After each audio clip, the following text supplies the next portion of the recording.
కారం రంగు రుచితో ఉంటుంది. ఆచి మిరపపొడి అదరగొట్టే కారం రంగు రుచి.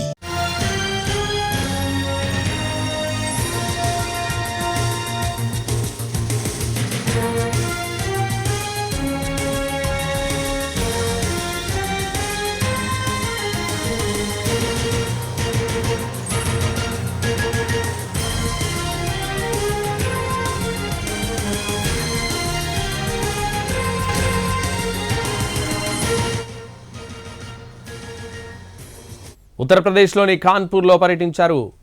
సరిహద్దుల్లో నియంత్రణ రేఖ వెంబడి కాల్పులు ఆపాలని పాకిస్తాన్ సైన్యానికి సూచించింది భారత్. రెచ్చగొట్టే పనులు మానుకోవాలని హెచ్చరించింది. నిన్న India Pakistan military operations director generals ఫోన్లో మాట్లాడుకున్నారు. పహల్గాం ఉగ్రదాడి తర్వాత సరిహద్దుల్లో పాకిస్తాన్ సైన్యం రెచ్చిపోతోంది. నియంత్రణ రేఖ వెంబడి రెచ్చగొట్టేలా కాల్పులు జరుపుతోంది. అర్ధరాత్రి తర్వాత కాల్పులు మొదలుపెట్టి తెల్లవారుజాము కల్లా ఆపేస్తోంది. చిన్న స్థాయి ఆయుధాలతో పాక్ సైనికులు భారత్ వైపు కాల్పులు జరుపుతున్నారు. పహల్గాం ఉగ్రదాడి తర్వాత 5 సార్లు కాల్పుల విరమణ ఒప్పందాన్ని ఉల్లంఘించింది పాకిస్తాన్ సైన్యం. దీనికి భారత సైన్యం కూడా అదే స్థాయిలో కౌంటర్ ఇస్తోంది. నిన్న హాట్ లైన్లో చర్చల సందర్భంగా పాకిస్తాన్ డీజీఎంఓకు వార్నింగ్ ఇచ్చారు భారత మిలిటరీ ఆపరేషన్స్ డైరెక్టర్ జనరల్. పదే కాల్పులు జరపడం ఆపేయాలని సూచించింది.